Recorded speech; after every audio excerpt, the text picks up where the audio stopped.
going to do in this next problem is take a trigonometric expression and rewrite it as an algebraic expression involving u and v.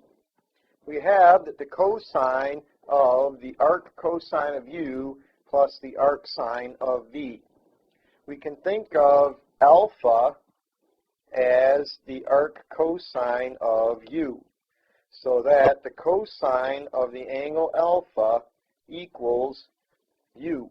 Now we know that alpha has to be an angle between 0 and pi. That was the restriction that we imposed on the cosine function in order to make it 1-to-1. Since the cosine of alpha equals u, and alpha is between 0 and pi, we know that the sine of alpha is going to be the positive square root of 1 minus the cosine squared of alpha. This result is a consequence of the Pythagorean identity that says sine squared of alpha plus cosine squared of alpha equals 1. I just went ahead and solved that for sine of alpha. I choose the positive square root because the angle is either in the first or second quadrant where the sine function is positive.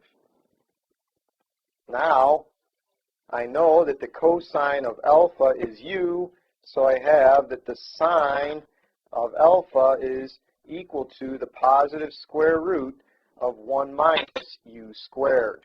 We're going to do the same type of logic to the second angle represented by the inverse sine of v. Let's call that angle beta. So we have that beta is the inverse sine of b.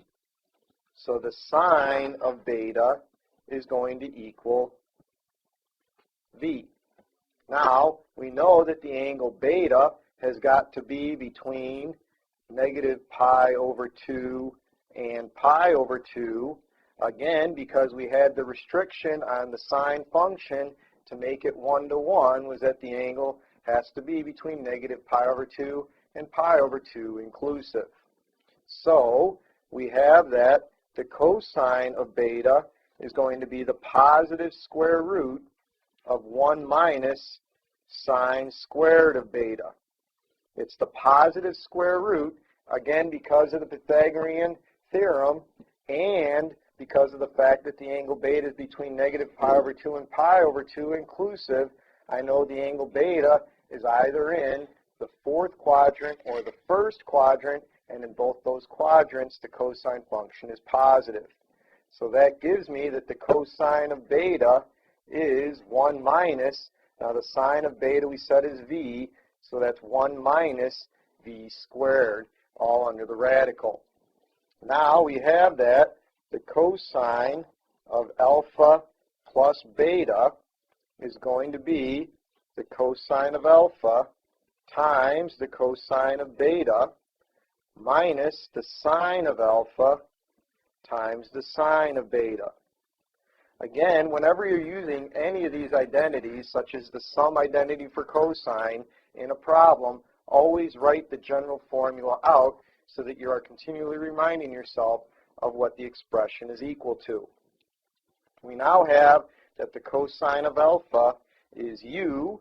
We have that the cosine of beta is the positive square root of 1 minus v squared minus the sine of alpha is the square root of 1 minus u squared, and the sine of beta is v.